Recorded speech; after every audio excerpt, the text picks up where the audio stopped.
Hey everyone, welcome back to MEELive. US President Donald Trump has issued a new and alarming ultimatum, threatening to bomb power plants and bridges across Iran unless the Strait of Hormuz is reopened by Tuesday. Now, with the US-Israeli war in Iran showing no signs of ending and escalation only intensifying, what is Trump actually trying to achieve? To unpack this and more, we're joined by Hala Rharrit, an 18-year career diplomat and former U.S. State Department spokesperson who resigned in protest over U.S. policy in Gaza during the Biden administration.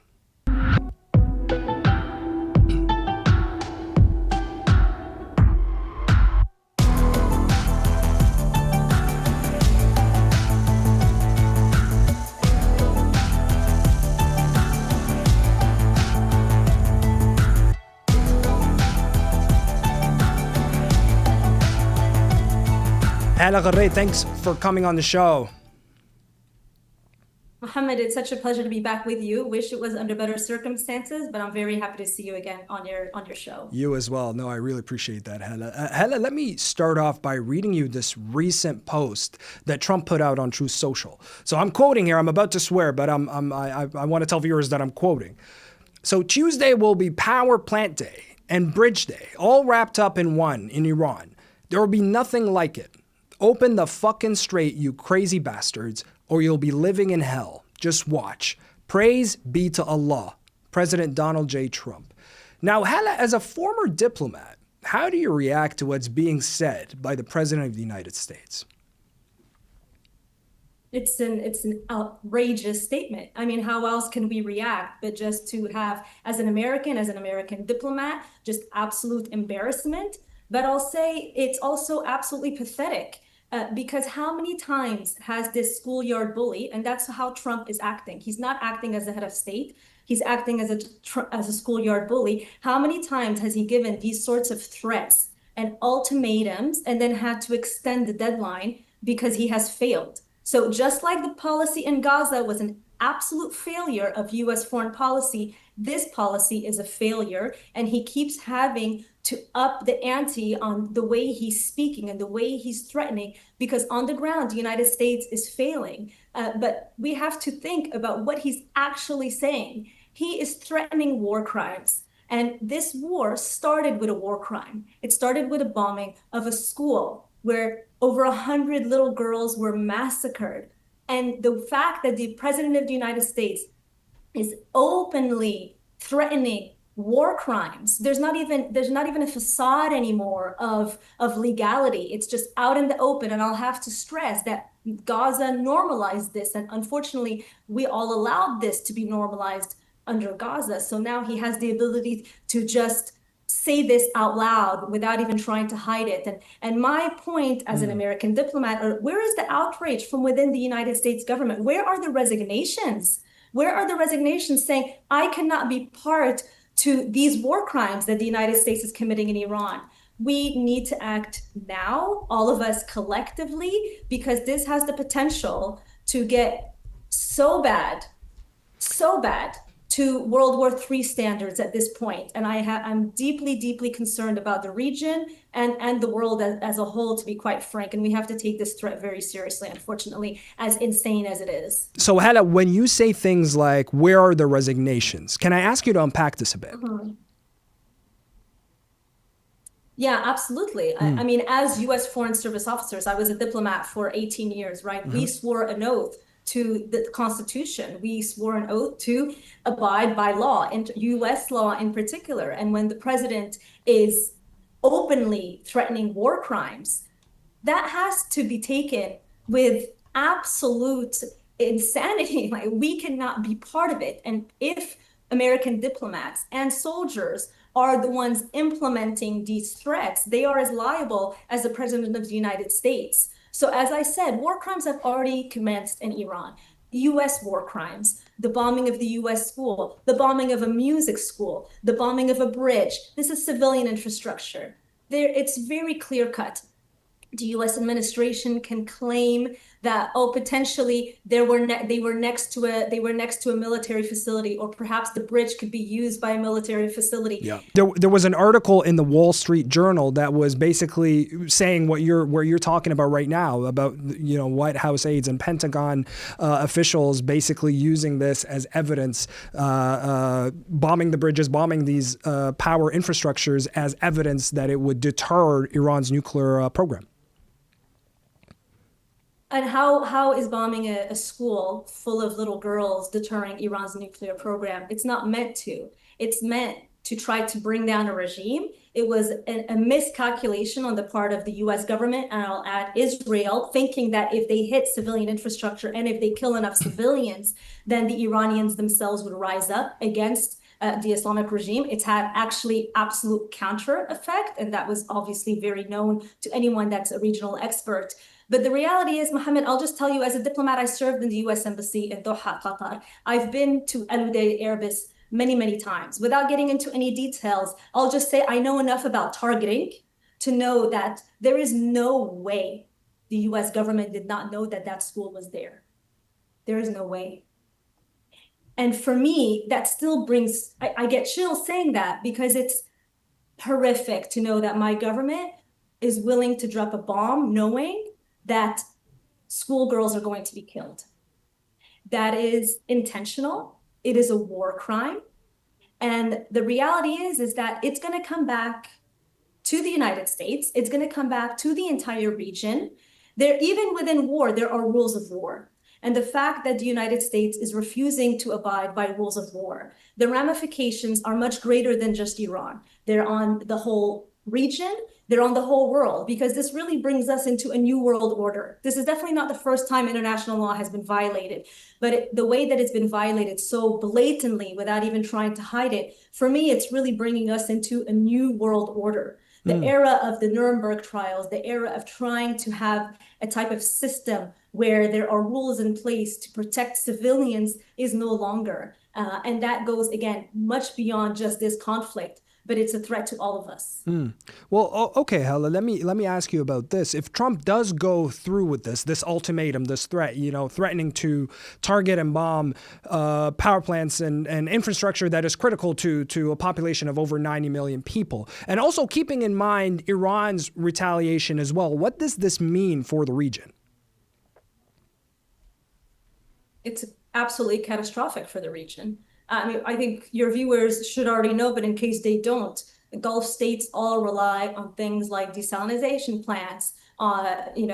Iran is already threatening to retaliate. They're not going to retaliate directly on the United States, at least not initially. They're going to retaliate on the Gulf regions. So at this point, they haven't done that unless they've been attacked themselves. So what that means is that countries all around the region, Kuwait, Bahrain, the UAE, Saudi Arabia, they are themselves at risk of collapse. And I'm not trying to be dramatic about that, but if the United States chooses to do that to Iran, they've already made it clear that that's how they're going to retaliate, by attacking civilian infrastructure in these Gulf states. Thankfully, the situation hasn't gotten so dire that civilians have been attacked in Gulf states, and that's critical, because civilians have been attacked and murdered in Iran. But my fear is that if Iran gets struck that hard, as Trump is threatening, that Iran will retaliate in a similar manner. And what is it beyond civilian infrastructure? Because when you're attacking civilian infrastructure to that degree, civilians are also going to suffer. And so we're talking about potential humanitarian catastrophe. So when you're talking about Iran itself, where are those 90 million people going to go within Iran? We're talking about a massive refugee crisis. Does Europe want to handle that type of refugee crisis? Obviously, if the whole Gulf states have to start evacuating, the ramifications are global. And at that point, we're going to be starting to, again, talk about this as World War III, not as the US-Israel war with Iran.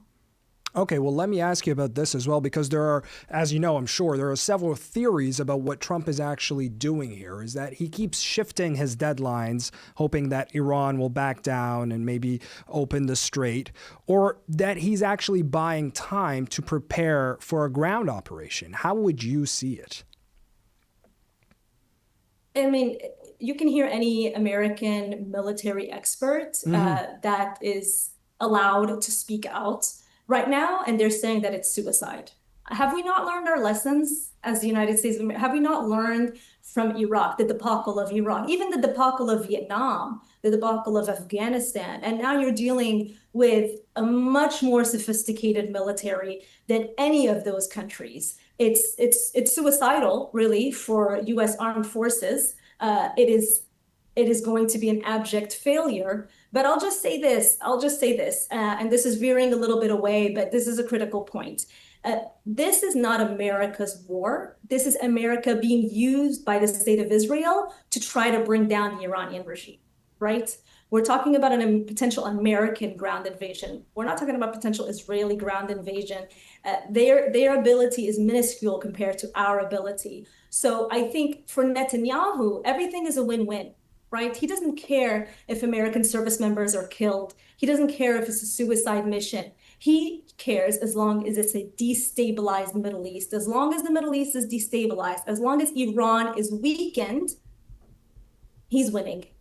You know, Israel is in a stronger state as long as Iran is weakened. And so I think that is actually the goal. The goal is not to win. There's no, I even don't think that the Trump administration thinks or assumes they would win through a ground invasion. I think they're trying to be strategic and perhaps how they can steal some oil. They're talking about Rhetoric Island and all of that.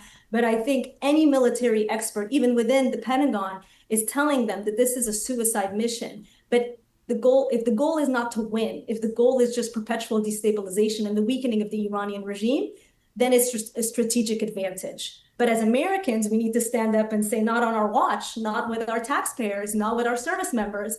And really, there needs to be a lot more uproar in the United States about the potential of not just war crimes, but obviously a ground invasion, which would also have catastrophic results. You mentioned that this isn't America's war. Let me actually ask you about that, Hala, because there has been former White House officials, there's been people in the media that have actually criticized this argument, saying that, you know, putting the blame on Israel kind of shifts focus here and it absolves Trump from any agency. But how do you react to that?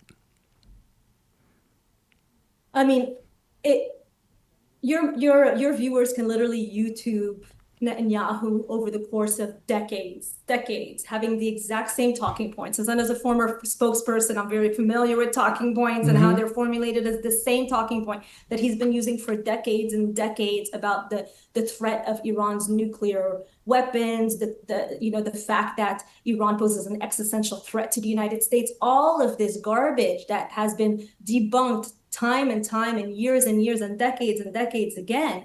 I think Netanyahu has attempted to drag the United States into war. And remember, I resigned 2 years ago, but even then, even under the Biden administration, we were tracking very, very closely Netanyahu's attempt of dragging us into direct conflict with Iran. If you remember, Mohamed, they had bombed the Iranian consulate in Damascus, and an Iranian proxy had killed 3 service members in Jordan. And we were hearing from within the State Department at that time, the Israelis trying to push for direct confrontation with the United States and Iran. Because again, for the Israelis, Iran does pose a significant threat. Iran funds Hamas, funds Hezbollah. They see Iran as the head of the snake. Iran does not pose an existential threat to the United States. Iran's attempt for a nuclear weapon has been debunked. In fact, now they're perhaps more willing to do that than before. Every expert is saying the exact same thing. So the US is being used. Now, Trump, I'm sure they sold him a lot to try to convince him of this. And I'm sure a lot of it had to do with oil as well. Perhaps you'll get Iran's oil. You got the Venezuelan oil. Now you can get the Iranian oil. But he was dumb enough as a president to finally go along with Netanyahu's plan. So yes, obviously the onus is on him. He's the commander-in-chief. He decided to make this decision, but there is no doubt that it is the Israelis that have been trying and insisting on getting America into direct conflict with Iran because they can't afford a direct conflict with Iran. They need that cover from the United States. And Netanyahu was finally able to get it with the Trump administration. I'm going to come back to Israel again in a second, but since you mentioned you mentioned word choice and language, the importance of language, this is actually a good segue because I want to play you a clip from what Trump recently said during a speech where he was giving updates on Iran, and then we'll react to it once we're back. Over the next 2 to 3 weeks, we're going to bring them back to the Stone Ages where they belong. So, Hala, with your experience as a State Department spokesperson, someone who chose words very carefully, what does language like this do, bombing them back to the Stone Ages? I think it makes him feel powerful. Like I said, I think, psychologically, if we try to analyze Trump, I think he really is just a schoolyard bully that needed more love as a child, honestly. And his tone and his actions and everything about him is so reflective of that. Now, in terms of his base, I think that he always tries to show this strength, right? Peace through strength. It's ridiculous. It's peace through strategic empathy. It's peace through negotiations. It's peace through having trust with partners or having trust even with enemies that your word will be your word. I think for him, and he's trying to rally his base that enjoys sort of strong language, but even in the United States, it's not working. You can see that the MAGA movement is split. You can see that there was a resignation of one of his very senior counterterrorism officials who very much was part of the MAGA base before, resigning because they don't buy it. The strategy of all of it doesn't make any sense. So I think he is desperate. I think the more that he uses this type of language, and now with this latest tweet, using the F word, for me, it's a sign of absolute desperation, right? If he actually felt like he was winning, I don't think he would have to speak in these ways. I think he would just state the obvious that we're winning, but he's trying to keep using these threats as a means of scaring Iran and rallying his base at the same time. Neither is working. He's not scaring Iran. It's actually having the counter effect, and it's splitting the MAGA base even more. So either way, he's losing. That's the reality of it. And another aspect of the language that's being used is there's a religious aspect to it. I mean, we saw in the post where an earlier one, he said, praise be to God, and then the recent one, praise be to Allah. And just the other day, Lindsey Graham called it a religious war, the war in Iran. There were other reports that said that U.S. troops were told that this conflict was anointed by Jesus to bring on Armageddon. So I want to get your response to this, because there are real concerns here that are being raised over this crusader-like language that is being used by the Trump administration. Yeah, it's very concerning. Obviously, I don't think Trump himself believes in anything religious whatsoever, but I do think that those that surround him, including Pete Hegseth, do, and that is concerning. And I think, not to keep going back to Israel, but I'm sorry, I think that is being also manipulated and used by the state of Israel, because the whole Christian Zionism aspect of this is very, very critical. Mohamed, I don't know if it was in one of our interviews after I resigned, but I said really the Gaza policy was also really, really supported through racism. And this is part of the ideological norms that I saw with Gaza and that I continue to see with Iran, right? Sort of this mixing of church and state, this mixing of Christian Zionism, obviously AIPAC having a huge influence on all of that. But I think this brings me back again to, as an American diplomat, I'm just thinking, what is going on within the State Department? What is going on within the Pentagon when we, people that swore an oath to the US Constitution, where there is separation of church and state, are hearing statements like this? I am really, really hoping that even if we're not seeing public resignations, I'm really, really hoping that we're seeing a lot of resistance from within these departments to violations of American standards of, again, separation of church and state.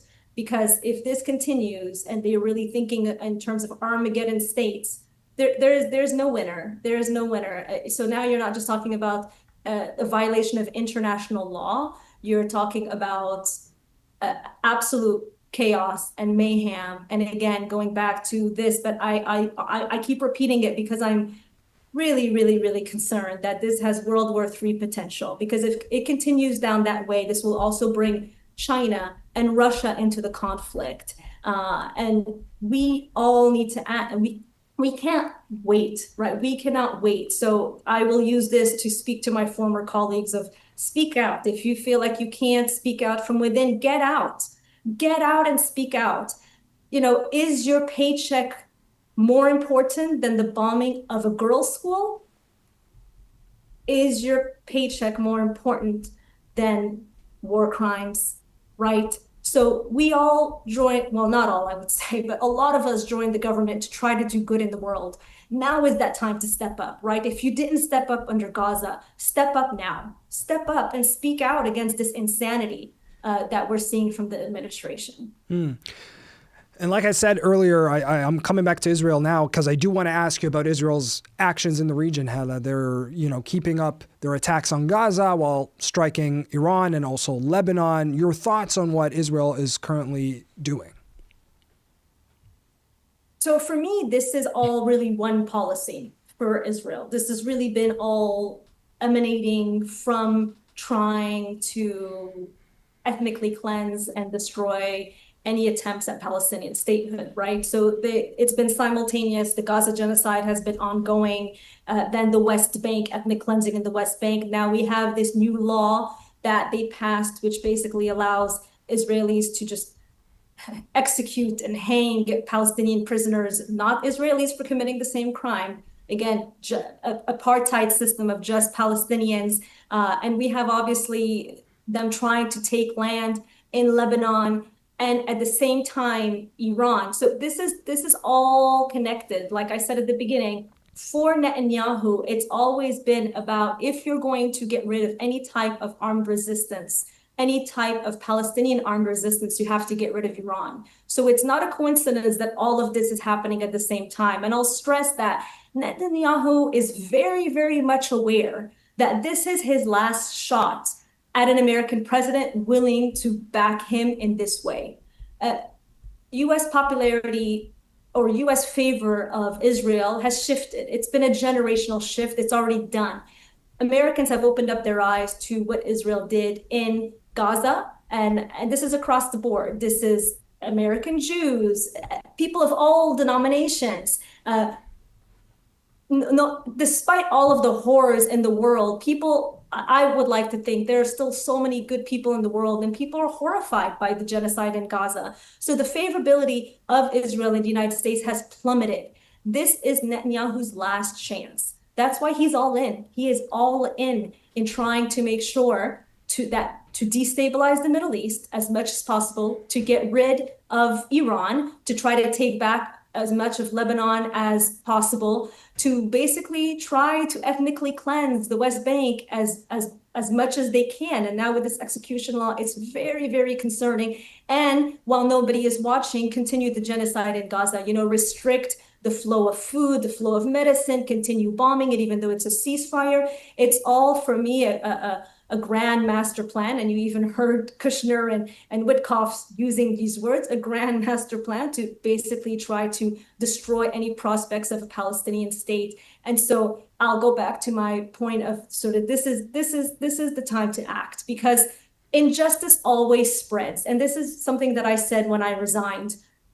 If we allow Gaza to happen, injustice will spread. It is not just about Gaza. Even if you don't care about the Palestinian human rights, even if you're sitting at home thinking, well, that sounds terrible, but there's nothing that I can do. It will come to you.